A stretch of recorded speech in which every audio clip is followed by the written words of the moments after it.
فوج کا ہے، اس نے جتاتے ہوئے کہا، جبکہ باقی سب جج حیرت سے کبھی دران اور کبھی اس کی طرف دیکھ رہے تھے۔ ٹھیک ہے، تو تمہارا وقت شروع ہوتا ہے اب۔ دران جج کا جملہ مکمل ادا ہونے سے پہلے ہی شرٹ اتار کر تالاب میں چھلانگ لگا چکا تھا۔ اب سب کی نگاہیں گھڑی پر جمی تھی۔ 1 منٹ، 2، 3، 4، 5 وقت سرک رہا تھا اور سب کی نگاہیں متواتر تالاب سے گھڑی اور گھڑی سے تالاب کی طرف سفر کر رہی تھی۔ 10 منٹ سے اوپر وقت جا رہا ہے، جج خاتون نے ہونک چہرے کے ساتھ مائک میں کہا۔ گھڑی کی ٹک ٹک پورے ہال میں گونج رہی تھی۔ سب کی پیشانی پر اب بل پڑ رہے تھے۔ جج خاتون نے بے چینی سے باقی ججز کی طرف دیکھا جو چپ چاپ بیٹھے تھے۔ گھڑی اب 12 منٹ دکھا رہی تھی۔ شاندار! وسط میں بیٹھے جج نے لبوں کو شائستہ باہر نکالتے ہوئے سر کو جنبش دی، جبکہ ساتھ بیٹھی خاتون نے پریشانی سے اپنا چہرہ مائک کے قریب کیا۔ 13 منٹ، یہ بہت زیادہ ہیں۔ دیکھو اس کو، یہ اسٹنٹ مین آڈیشن ہے، کوئی ریئلٹی شو نہیں۔ اسٹیج پر ہاتھ باندھے کھڑے 2 لڑکے بھاگتے ہوئے تالاب کی طرف بڑھے۔ گھڑی کی سوئیاں سرحد سے 13 منٹ سے آگے بڑھ رہی تھیں۔ سب جج اب غصے سے ٹاکس دینے والے جج کو گھور رہے تھے، جو اب بھی نگاہیں گھڑی پر جمائے سپاٹ بیٹھا تھا۔ او جیزس، نکالو اس کو باہر، یہ کیا پاگل پن ہے، اس کی جان بھی جا سکتی ہے۔ ایک اور جج کھڑے ہوتے ہوئے چیخا تھا۔ اسی وقت دران اچھل کر پانی کے سطح کے اوپر آیا تو جیسے سب کی اٹکی سانسیں بحال ہو گئی اور چہروں کی سفید پڑتی رنگت میں پھر سے خون کی لہر دوڑ گئی۔ گھڑی 13 منٹ اور 40 سیکنڈ کا وقت دکھا رہی تھی۔ دران مکمل بھیگا، گیلے بالوں میں انگلیاں پھیرتا اب اسٹیج پہ کھڑا تھا۔ تمام جج اپنی نشستوں سے اٹھ کر کھڑے ہو چکے تھے اور اب ستائشی نگاہوں سے دران کی طرف دیکھتے ہوئے تالیاں بجا رہے تھے۔ یہ حیران کن تھا۔ تم کمال ہو، آؤ اور اپنا منتخب کارڈ لے جاؤ، جج نے گرم جوشی سے مسکراتے ہوئے پکارا۔ کچھ دیر پہلے والی استحضائیہ مسکراہٹ اب غائب تھی۔ دران اسی طرح بھیگا ہوا اب جج کے ڈیسک کی طرف جا رہا تھا۔ وہ قریب آیا اور ٹاکس دینے والے جج نے اسے گلے سے لگایا۔ Well done Basil. ایک سرگوشی تھی جو اس کے کان میں ہوئی۔ دران کے کان کھڑے ہوئے، اس نے مسکراتے ہوئے دران کو خود سے الگ کیا۔ دوسرے جج ستائشی نگاہوں سے اسے دیکھتے ہوئے آگے بڑھ رہے تھے، لیکن دران کی نگاہیں اسی جج پہ ٹکی تھی جو اب کورٹ کے شکن درست کرتا ہوا واپس اپنی نشست پہ بیٹھ رہا تھا۔ سفید گاڑی سے اترنے والی وہ لمبے بھورے گرم کوٹ میں ملبوس تھی۔ سنہری اور بھورے رنگ کے ملاپ والے کندھوں تک آتے بال کھلے چھوڑے رکھے تھے۔ گلے کے گرد لپٹا زرد اون کا اسکارف اس کی چمکتی رنگت پر جچ رہا تھا۔ لمبی گردن پر بیضوی چہرہ اور اس پر سحر پھونک دینے والے نقوش کسی بھی دیکھنے والے کو پل بھر میں اپنی دلکشی کا اسیر کر سکتے تھے۔ گاڑی کے دروازے کا لاک بند کرنے کے بعد وہ اب کندھے پر سیاہ بیگ کی اسٹرپ کو درست کرتی ہوئی آگے بڑھ رہی تھی۔ یہ اس کی نگاہ کا مرکز بنے گھر کی سرخ اینٹوں والی روش تھی جو گھر کے سامنے کھلے لان میں سے گزر کر گھر کے سفید رنگ کے گیٹ تک لے جاتی تھی۔ حسین نقوش کے ساتھ لمبا قد کاٹ اس کے پرکشش سراپے میں اضافے کا باعث بن رہا تھا۔ سفید دروازے کے سامنے آنے کے بعد اس نے اپنے کوٹ کی جیب میں ہاتھ ڈالا اور ایک عدد چابی سمیت ہاتھ باہر نکالا۔ چابی کو دروازے کے لاک میں ڈالا، گھمایا اور اسی لمحے ہلکی سی کلک کی آواز کے ساتھ دروازہ کھل گیا۔ گھر میں داخل ہوتے ہی وہ اپنی گردن کے گرد لپٹے گرم مفلر کو اتارتی ہوئی آگے بڑھ رہی تھی کہ اسی لمحے گھر کی خاموشی میں اٹھنے والی کھٹ پٹ کی آوازوں پر چونک کے رکی۔ بیرونی دروازے سے آگے کی راہداری گزرنے کے بعد لاؤنج میں 2 کمروں کے دروازے کھلتے تھے، جن میں سے ایک کمرے سے آتی آوازوں پر وہ اب پھٹی پھٹی آنکھوں کے ساتھ کان کھڑے کیے اس کمرے کی جانب دیکھ رہی تھی۔ وہ روز شام 7 بجے گھر پہنچ جاتی تھی، جبکہ نوین کے آنے کا کوئی وقت معین نہیں تھا، لیکن وہ کبھی اس سے پہلے گھر نہیں آتا تھا اور اگر آ بھی جاتا تھا تو اس کے کمرے میں تو ہرگز نہیں جاتا تھا، جس سے اس وقت اسے مشکوک آوازیں سنائی دے رہی تھی۔ کمرے سے آتی آوازوں سے صاف ظاہر تھا کہ کمرے میں اس وقت کوئی موجود ہے۔ اس نے خوف سے ارد گرد نگاہ دوڑائی اور لپک کر صوفے کے سامنے رکھے میز پر سے گلدان اٹھایا۔ عجلت میں مگر بنا آواز پیدا کیے اپنے بوٹ اتارے اور پھر جرابوں سمیت دبے قدم کمرے کی جانب بڑھی۔ وہ خوف سے پھٹی آنکھوں کے ساتھ آہستہ آہستہ چلتی ہوئی آگے بڑھ رہی تھی۔ دل کی رفتار خوف کے باعث بہت تیزی سے بڑھ رہی تھی۔ کمرے کے دروازے کے سامنے پہنچ کر ہمت جتانے کو اس نے گہری سانس لی اور پھر ادھ کھلے دروازے میں داخل ہوتے ہی برق رفتاری سے نگاہ کمرے کے چاروں اطراف میں دوڑائی۔ اس کا خدشہ سچ ثابت ہوا تھا۔ وہ نوین ہرگز نہیں تھا، جو کوئی بھی تھا۔ پیٹھ موڑے کمرے کے بیڈ کے پاس کھڑا کسی سوٹ کیس پر جھکا ہوا تھا۔ وہ تیزی سے آگے بڑھی اور کانپتے ہاتھوں سے گلدان اس شخص کے سر پر مارنے کے لیے ہاتھ بڑھائے تھا کہ اس وقت پلٹا اور بے ساختہ جو گلدان وہ اس کے سر پر مارنے والی تھی اس کے ماتھے پر وار کیا۔ او خدا! اسفند نے تکلیف سے ایک دم سر پہ ہاتھ رکھا۔ اس نے اسفند کے کراہنے کی پرواہ کی بنا جیسے ہی اگلے بار کے لیے ہاتھ آگے بڑھایا، اسفند نے فوراً کلائی تھام لی۔ ایک منٹ، میری بات سنیے پلیز۔ Help help! اسفند کا کلائی تھامنا تھا کہ وہ خوف سے اور لرز گئی اور دیوانہ وار چلائی۔ خوف سے متواتر مدد کے لیے پکارتی وہ اب اسفند کے ہاتھ سے اپنی کلائی چھڑوانے کی صحیح کر رہی تھی۔ اسفند اس کی اس حالت پر بوکھلا گیا۔ نوین اسے صبح ایئرپورٹ سے لے کر گھر چھوڑنے کے بعد خود نکل گیا تھا۔ سارا دن آرام کرنے کے بعد اب اس کی آنکھ کھلی تھی۔ اپنا بیگ کھولے کھڑا وہ کپڑے نکال رہا تھا جب اچانک وہ وارد ہوئی۔ اس لڑکی کے حلیے سے اور گھر میں یوں موجودگی سے وہ بخوبی سمجھ گیا کہ وہ نوین کی بیوی ہے، لیکن شاید نوین نے اس کی آمد کے بارے میں اسے مطلع نہیں کیا تھا، اسی لیے وہ گھبرا گئی اور اسے سوچ سمجھ لیا۔ میری بات تو سنیے! اسفند نے اسے متواتر خود پر وار کرتے بازو کو قابو کرتے ہوئے اونچی آواز میں التجا کی، لیکن وہ تو جیسے کچھ بھی سننے، سوچنے اور سمجھنے کو تیار نہیں تھی۔ اسفند نے جھنجھلا کر اس کے منہ پر ہاتھ رکھا۔ اس کی آواز ایک دم گھٹ گئی۔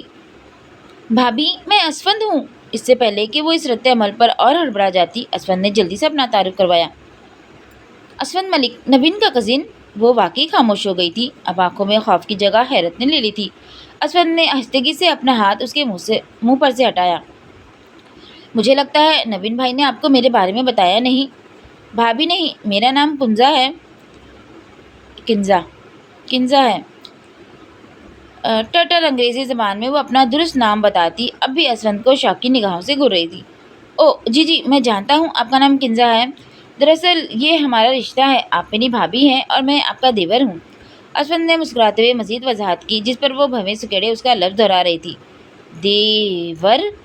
بمشکل اس نے لفظ کو دہرایا تو اسفند خفیف سا کہکا لگا گیا۔ اسفند کے ماتھے پر بنے گھامڑ کو دیکھتے ہوئے اس کی آنکھوں سے فکرمندی جھلکی۔